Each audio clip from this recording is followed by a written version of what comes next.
Economy পড়ে যাবে, তেলের দাম বেড়ে যাবে, প্রেশিয়াস জিনিস পাবেন না, নিত্য প্রয়োজনীয় জিনিসের দাম বেড়ে যাবে। একটা ব্যাটল অনেক কিছু নষ্ট করে ফেলবে। একটা যুদ্ধ বিশ্বের প্ল্যাটফর্ম চেঞ্জ করে ফেলতে পারে। সামনে একটা বড় ফাসাদ অপেক্ষা করছে, আল্লাহ ভালো জানেন। একটা বড় মালহামা হবে পৃথিবীতে, মহাযুদ্ধ। এই যুদ্ধে পৃথিবীর অনেক মানুষ মারা যাবে, এমনটা হাদিসের মধ্যে এসেছে। কে জানে, আল্লাহ ভালো জানেন এটা কবে হবে, কত সালে, কিভাবে হবে, আল্লাহ ভালো জানেন। এমন হতেও পারে এটাই সেই পারমাণবিক যুদ্ধের সূচনা, আল্লাহু আ'লাম। কারণ তারা শুরু করেছিল প্যালেস্টাইনকে কেন্দ্র করে, সেখানে পারে নাই। সিরিয়াকে কেন্দ্র করে চেষ্টা করেছে একটা মহাযুদ্ধ লাগানোর, পারে নাই।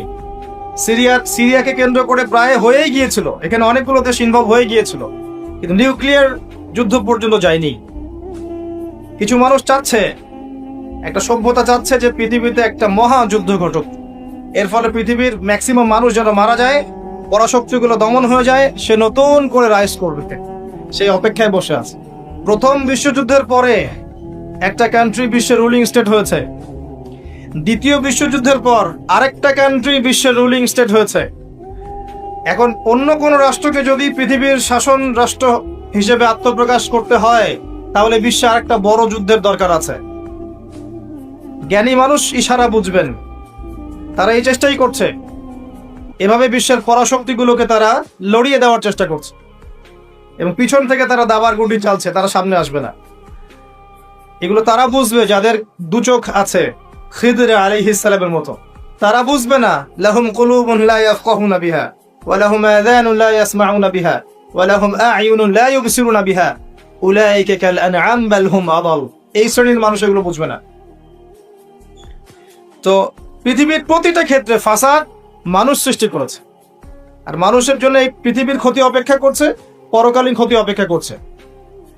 মানুষ বুঝতে পারছে না যে এর ফলে কি হতে পারে।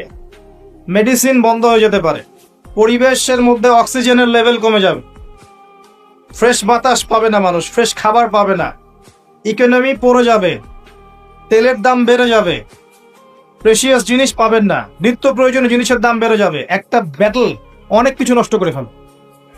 একটা যুদ্ধ বিশ্বের প্ল্যাটফর্ম চেঞ্জ করে ফেলতে পারে। আর যদি সেটা কোনো নিউক্লিয়ার যুদ্ধ হয়, তাহলে তো কথাই নাই, যেখানে বোম একটা পড়বে, শেষ, ম্যাসাকার।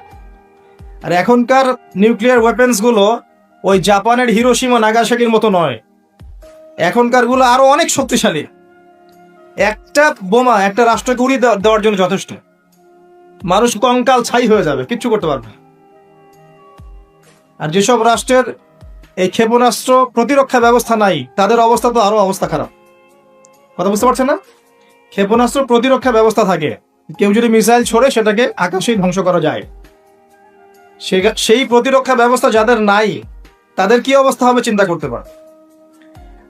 এই মালহামায় মুসলিমরাও জড়িয়ে যাবে, কারণ বিশ্ব এখন একটা, যেটা আমরা বলি যে গ্রামের মতো, ভিলেজ, একটা ওয়ার্ল্ড ভিলেজ, বিশ্ব একটা গ্রামের মতো হয়ে গেছে এখন। একদিকে ঢিল পড়লে আরেকদিকে প্রভাব পড়বে, তাই পুরো বিশ্ব একটা পরিবারের মতো হয়ে গেছে। একদিকে সমস্যা সৃষ্টি হলে সমস্ত বিষয়ের দিকে ইফেক্ট হবে, প্রত্যেকটা রাষ্ট্র ইফেক্টেড হবে। তো কেউই আমরা ক্ষতি থেকে মুক্ত নই, না দুনিয়ার ক্ষতি না পরকালে। আর পরকালের ক্ষতি তো আপনারা আমার চেয়ে ভালো জানেন। মানুষের জন্য অপেক্ষা করছে পরকালের সওয়াল জবাব, কবরের আযাব, মিজান, পুলসিরাত, জান্নাত, জাহান্নাম। ইন্নাল ইনসানা লাফি খুসর।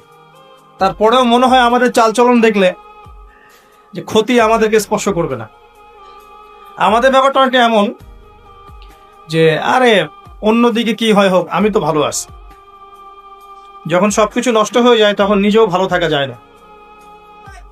থাকা যায়? যখন সবকিছু নষ্ট হয়ে যায় তখন নিজেও আর ভালো থাকা যায় না। তো আমাদের ভাগ্যেও ক্ষতি অপেক্ষা করছে, এটা সময়ের ব্যাপার মাত্র। এখনো যদি আমরা সচেতন না হই, নিজেদের ফিউচারের চিন্তা না করি, নিজেদের আমল, আকীদা, পরিবার, রিজিক এগুলোকে না গুছিয়ে নেই, তাহলে সমস্যা আছে। আমরা কি সমস্যায় পড়তে চাই? আল্লাহ পাক আমাদের সবার আকীদাকে পরিশুদ্ধ করুন, আমিন।